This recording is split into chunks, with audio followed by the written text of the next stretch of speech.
안녕하세요. 미스터리 수사국입니다. 오늘은 저희와 같이 스트리퍼의 함정을 알아봅시다. 하룻밤에 명품 가방을 사고 일주일 만에 차를 구매하고 한 달 만에 집을 구입합니다.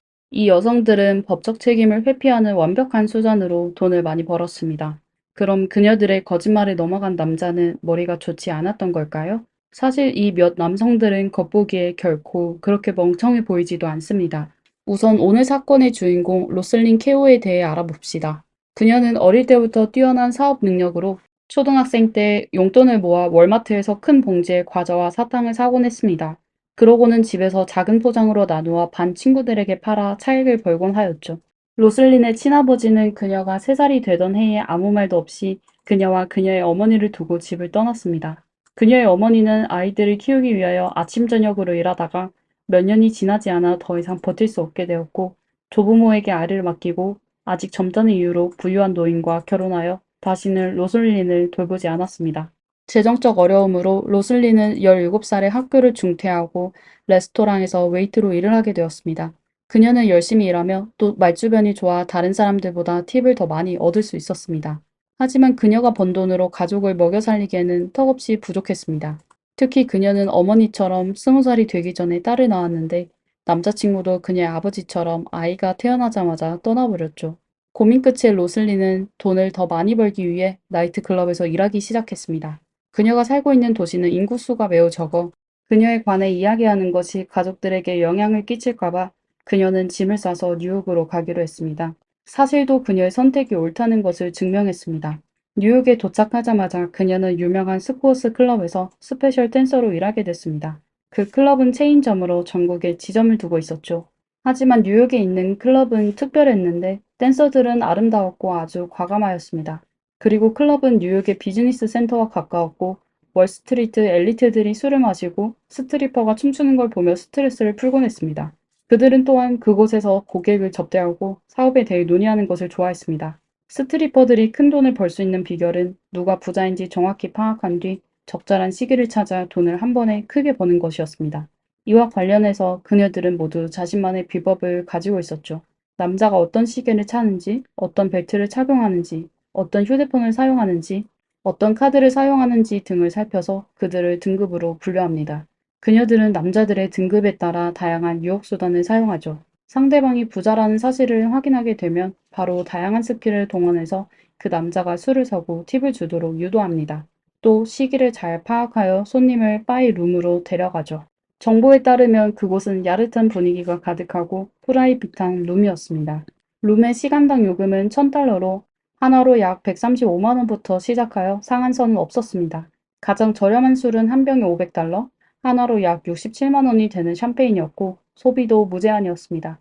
이런 장소에서 돈을 가장 많이 버는 댄서는 가장 아름답거나 춤을 가장 잘 추는 댄서가 아니며 사람을 확실히 잘 보고 말주변이 좋고 남자가 돈을 잘 쓰게끔 하는 사람이었습니다. 그리고 로슬리는 그곳에서 아주 뛰어난 존재라고 할 수 있었습니다. 그녀는 웨이트로 일할 때부터 부자를 알아보는 방법을 배웠습니다. 더욱이 그녀는 어린 시절의 환경 때문에 다른 사람과 말하는 법을 잘 알고 있었죠. 아무리 화가 나더라도 그녀는 드러내지 않고 사람을 즐겁게 해줄 수 있었습니다. 처음 로슬리는 1년 동안만 돈을 벌고 그 후 경제적 어려움을 극복한 후 스트리퍼 일을 그만두었습니다. 학교로 돌아가서 학위를 취득하고 보통의 일을 찾아 좋은 삶을 살려고 했습니다. 하지만 그녀가 하룻밤만 움직이면 수만 달러를 벌 수 있게 되자 그녀는 평범한 삶을 사는 건 잠시 미뤄도 될 거라는 생각이 들었습니다. 하지만 쉽게 큰 돈을 벌 수 있는 날들은 오래 지나지 않아 나쁜 소식이 전해져 왔습니다. 이는 미국의 경제 위기가 시작된 것이죠. 가장 큰 피해를 입은 사람은 월스트리트의 엘리트들이었습니다. 그리고 로슬린을 비롯한 스트리퍼의 수입도 점점 줄어들었습니다. 사실 그녀들은 평범한 사람들보다 더 상황이 안 좋아졌습니다. 그녀들은 기본급이 없을 뿐만 아니라 오히려 클럽의 무대비를 지불해야 했습니다. 곧 로슬린은 자신이 밤새 춤을 추는데 오히려 클럽에 바쳐야 할 돈도 벌 수 없다는 걸 알게 됐습니다. 그녀는 이미 빠르게 돈 버는 맛을 알게 되어 서빙 일을 하는 것은 불가능한 일이었습니다. 이렇게 그녀의 동료들은 비밀리에 특별한 서비스 사업을 시작하게 됐습니다. 하지만 로슬리는 끝내 마음을 독하게 먹지 못하고 한편으로 계속 춤을 추며 한편으로는 손님들을 주의 깊게 관찰하기 시작했고 돈이 많은 손님이 오기를 기대했습니다. 결국 그녀는 드디어 한 사람을 잡게 되었습니다. 그러나 그는 돈이 많지 않은 늙은 남자였죠. 오늘의 두 번째 주인공은 사만다 바바시입니다. 사만다는 얼굴부터 몸매까지 과도한 성형수술을 받은 것으로 보였습니다. 그녀는 나이트클럽의 단골이었는데 춤을 춘 적이 없고 다른 남자들과 클럽을 방문하곤 하였습니다. 그녀가 무엇을 하는 사람인지는 아무도 모르지만 그녀는 사치품으로 둘러싸인 부자인 것만 확실하였습니다. 미국 전체가 경제위기인데도 불구하고 그녀는 예전처럼 잘 살고 있었습니다. 로슬린도 이 여성의 실태를 파악할 수 없었죠. 호기심에 그녀는 사만다에게 접근하기 시작하였습니다. 뜻밖에도 두 사람은 공통점이 많았습니다. 그녀들은 모두 가난한 가정에서 태어나 어릴 때 학교를 그만두고 일을 했으며 두 사람 모두 미혼모였습니다. 두 사람이 서로를 알게 된 후 로슬리는 마침내 마음속의 질문을 물었습니다. 저한테 얘기해보세요. 어떻게 돈을 버시나요? 그녀의 질문에 사만다는 알 수 없는 미소를 지으며 내일 월스트리트에서 만나요. 제가 보여드릴게요. 곧 알게 될 거예요. 라고 하였습니다. 다음날 로슬리는 약속 시간에 맞춰갔는데 사만다를 못 알아볼 뻔했습니다. 잘 재단된 양복과 스커트를 입고 섬세한 화장을 하고 가방에는 노트북을 들고 있는 사만다는 일하는 엘리트와 같았습니다. 사만다는 호화롭게 장식된 바에 앉아 와인 한 잔을 주문하고 목표물을 찾기 시작했습니다. 근처에는 전부 고급 오피스 빌딩이 있었는데 그곳에서 일하고 있는 사람들은 퇴근 후 술을 마시며 즐기곤 하였습니다. 곧이어 사만다는 목표를 정했습니다. 그는 롤렉스를 착용하고 AE 블랙카드를 긁는 중년의 남성이었습니다. 그녀는 빈자리를 찾는 척하다 곧 상대방과 대화를 시작했습니다. 그 남자는 한 회사의 고위 임원이었고 뉴욕으로 출장을 온 것입니다. 남자가 사만다에게 무슨 일을 하고 있냐고 묻자 그녀는 웃으며 영업일을 해요 라고 대답했습니다. 그렇게 두 사람은 대화를 시작하게 되었습니다. 사만다는 일하며 스트레스를 많이 받는다며 또 상사가 엄격하고 고객들과 사이좋게 지내기가 어려운 척했습니다. 그녀는 와인을 몇 잔 하더니 상대방을 유혹하기 시작하였습니다. 남자는 그녀의 모습을 보고 은근히 기뻐하였습니다.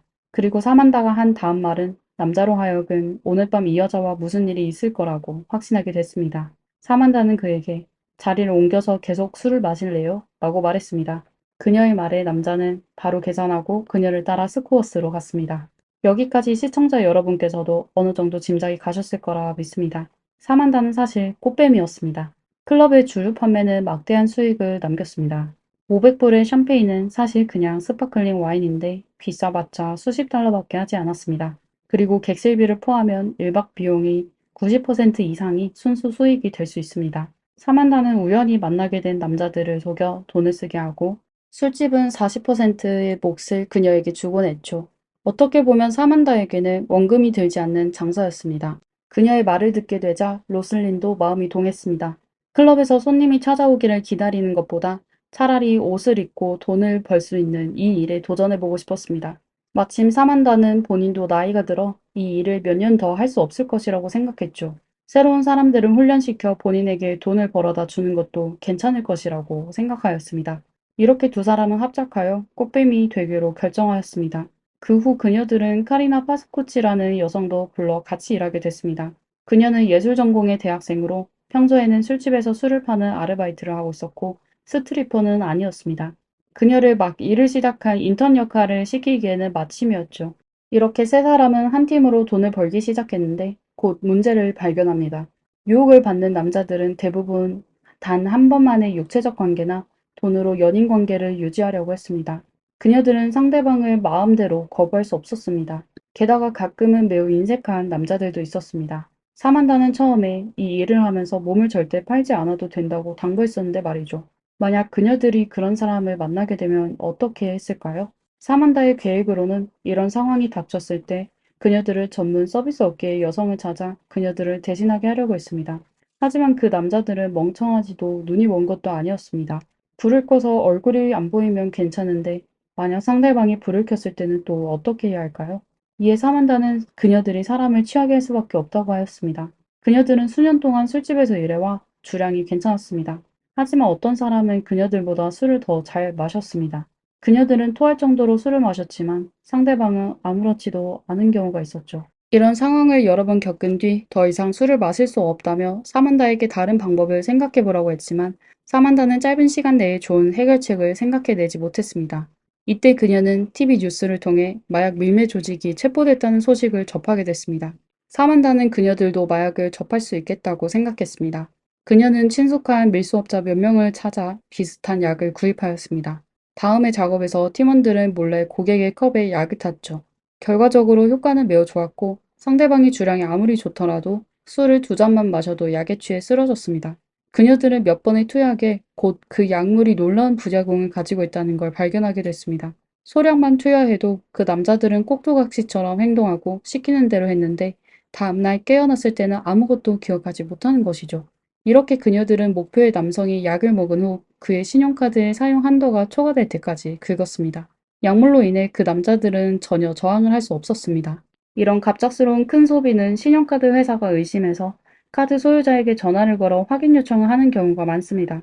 이때 그녀들은 남자의 비서인 척하며 전화를 받아 손님을 접대하고 있으니 걱정하지 않아도 된다고 하였습니다. 그렇다면 남자들이 술에서 깬 후 그 엄청난 소비 내역을 보게 된다면 무슨 일이 일어날까요? 그들은 거의 100% 자신이 운이 나빴다고 생각하고 몰래 카드값을 납부할 것입니다.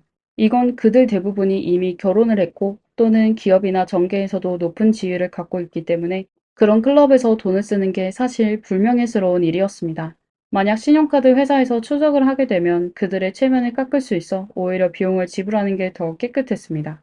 남자들이 경찰에 신고하지 않을 것을 알게 된 몇몇 여성은 더욱 방탕해졌습니다. 그녀들은 한 장 또 한 장의 신용카드를 긁기 시작했고 사만다의 조직은 점점 더 커져갔습니다. 그녀는 다양한 연령대와 다양한 스타일의 여자들을 모집하고 본인의 판매 회사를 설립하기도 했습니다. 자신을 사장직에 올리고 로슬린을 부사장으로 만들었습니다. 하지만 그녀들은 진정한 사랑을 찾고자 하는 남자에게 결국 패배할 것이라고는 꿈에도 생각지 못했습니다. 도대체 무슨 일이 발생한 것일까요? 그는 요난이라는 뉴욕의 심장 전문의였습니다. 사만다는 대학생인 카리나에게 졸업을 앞둔 간호사로 가장하여 의사에게 애정이 느껴지는 문자를 보내라고 하였습니다. 싱글인 닥터 요나는 바로 그녀의 매력에 빠지게 되었습니다. 얼마 후 그는 카리나에게 저녁 식사를 요청하였는데 와인을 몇 잔 마시자마자 기절하듯 쓰러졌습니다. 다음날 의사는 낯선 호텔 스위트룸에서 깨어나게 되었고 그의 옆에는 카리나가 수필로 적은 하나의 카드가 있었습니다.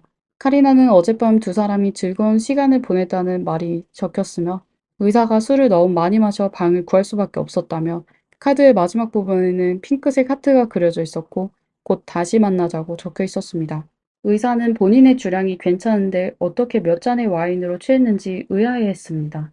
그리고 아무리 생각해도 전날 밤에 무슨 일이 일어났는지 기억이 나지 않았습니다. 나중에 의사는 그가 너무 신나 술을 많이 마시게 된 거라고 생각했습니다.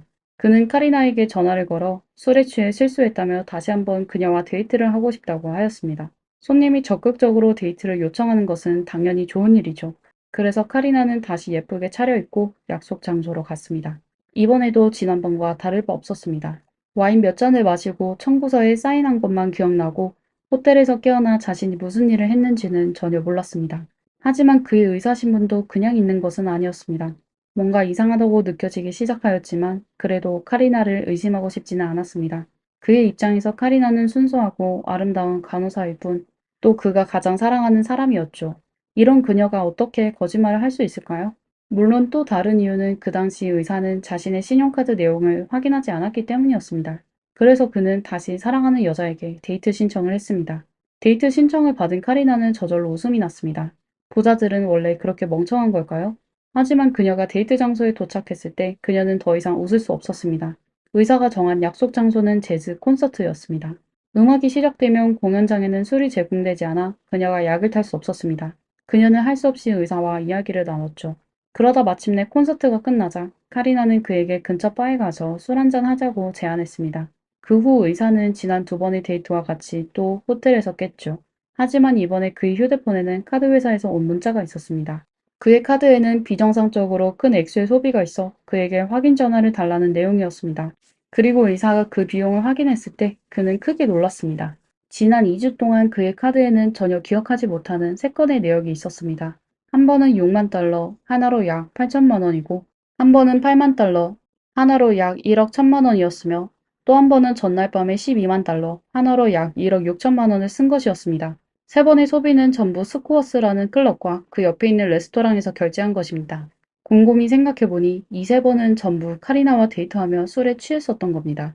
그제서야 의사는 마침내 무슨 일이 일어났는지 알게 됐습니다. 그는 바로 카리나에게 전화하여 그녀를 욕했습니다.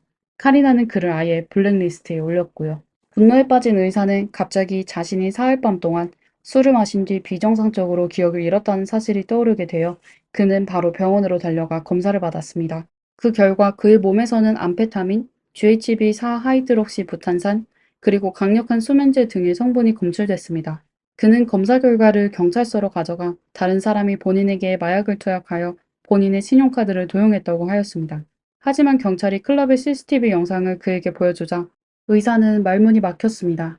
그날 밤 그는 3명의 젊은 여성과 함께 클럽을 갔었는데 발걸음이 불안정했지만 그는 의식이 있는 것처럼 보였고 누군가 그를 안으로 밀어넣지는 않았습니다. 그날 밤 일한 댄서도 의사가 즐거운 시간을 보냈고 다음에 또 올게 하며 청구서에 사인까지 했다고 하였습니다. 의사 몸에 들어있는 성분에 대해 여자들은 그게 전부 불법 약물이라며 의사가 술에 취해 스스로 먹은지 누가 알겠냐고 하였습니다. 이에 경찰조차도 의사가 자발적으로 클럽에 간 것이라고 여겼고 그렇지 않으면 어떻게 3번 연속이나 당할 수 있었을까요? 그들은 의사가 단지 신용카드의 빚을 지불하지 않으려 하는 것 같았죠. 사실 이 돈은 의사에게 큰 문제가 아니었습니다. 하지만 그는 당했다는 것을 정말 참을 수가 없었고 이는 사기 소비라며 지불을 거부했습니다. 클럽은 지불 거부해 신용카드 회사를 고소했습니다. 이어 신용카드 회사는 의사를 고소했습니다. 세 당사자는 서로를 상대로 소송을 시작했습니다. 경찰은 이 인색한 의사를 다소 경멸했지만 그렇다고 가만히 있지도 않았습니다. 그들은 이 의사가 경찰에 신고하기 전 스코어스 클럽이 소비자에게 사기를 친다는 여러 차례의 신고를 받았던 것을 발견했습니다. 또한 서명을 위조하고 신용카드를 부정 사용했다는 의심 사례도 있었습니다. 하지만 신고인이 자신의 신원을 밝히기를 원하지 않아 결국 별다른 결과는 없었습니다. 술집 호객 행위는 이론적으로 처벌하기 어려웠죠. 하지만 신용카드를 도용하는 건 범죄로 판단하여 조사할 수 있었습니다. 경찰은 이 방향으로 조사를 시작하였습니다. 그리고 그들은 고객으로 위장하여 조사하기 시작했습니다. 경찰은 우선 뉴욕의 한 고급 호텔에 객실 2개를 예약했습니다.